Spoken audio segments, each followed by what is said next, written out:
আল্লাহর নবীর জলিলুল কদর সাহাবী হযরত বশীর ইবনে সাদ রাদিয়াল্লাহু তাআলা আল্লাহর নবীর জলিলুল কদর সাহাবী বশীর ইবনে সাদ রাদিয়াল্লাহু তাআলা নবীজি যখন কাফেরদের সঙ্গে যুদ্ধ করার জন্য কৌশলভাবে কিভাবে যুদ্ধ করা যায় এই জন্য পরীক্ষা গ্রহণ করবেন। নবীজি সাল্লাল্লাহু আলাইহি ওয়াসাল্লাম পরীক্ষা গ্রহণ করার সিদ্ধান্ত নিলেন। সাহাবায়ে কেরাম নবীজির সাথে তারাও পরীক্ষা গ্রহণ করার জন্য ব্যস্ত হয়ে পড়ল। তারা নিজেদের কাজ বাদ দিয়া, নিজের পরিবার পরিজন বাদ দিয়া আল্লাহর নবীর কথা রক্ষা করতে যাই, আল্লাহর দিনকে, খোদার জমিনে খোদার দিনকে বাস্তবায়ন করার লক্ষ্যে তারা ঘর বাড়ি ছেড়ে দিয়া কাফেরদের সঙ্গে লড়াই করেছে, ঠিক কিনা? পরীক্ষা গ্রহণ করার জন্য সাহাবীরা যায়, কেউ খাবার খেয়ে যায়, আবার কেউ খাবার না খেয়ে ওইখানে খাবার নিয়ে যায়, আবার কেউ খাবার খেয়েও যায় না, নিয়েও যায় না, তাদের খাবার পরিবার থেকে পাঠায় দেয়, ঠিক কিনা?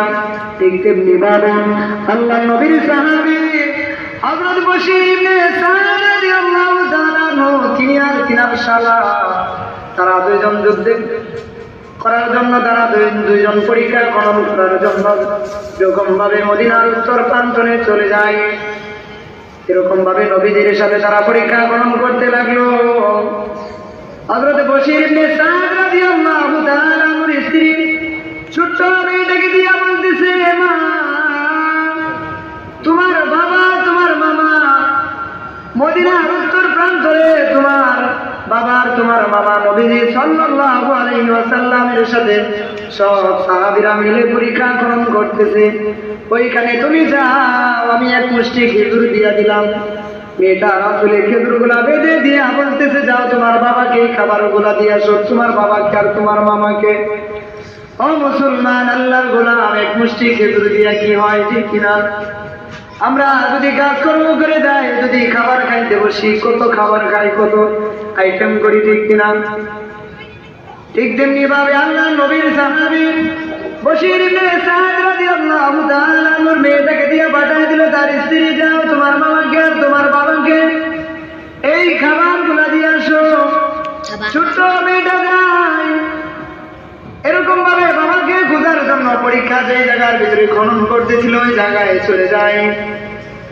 যা দেখে সাহাবীরা এরকম ভাবে দুপুর বেলা নামাজ করতেছে, বিশ্রাম করতেছে, এমন মুহূর্তে নবী আযম হাবিবে কিবরিয়া আশরাফুল আম্বিয়া হযরত মুহাম্মদ মুস্তাফা সাল্লাল্লাহু আলাইহি ওয়াসাল্লাম ছোট্ট মেয়েটাকে ডাক দিয়া বলে, ছোট্ট বাচ্চা মেয়ে এদিকে আসো, এদিকে আসো।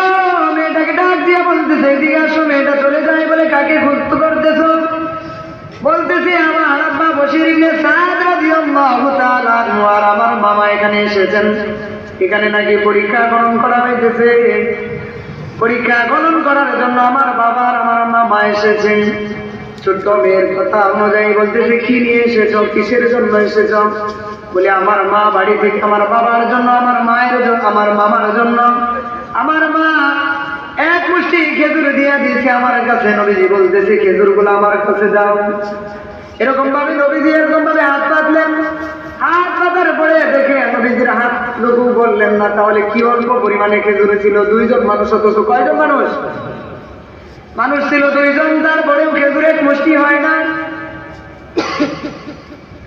ও মুসলমান, আল্লাহর গোলাম, নবীজি এবার ছোট্ট বাচ্চা মেয়েটার কাছ থেকে খেজুর নিয়ে এক সাহাবীকে ডাক দিয়ে বলতেছে, সাহাবী এদিকে আসো, আমার চাদরখানা বিছায় দাও।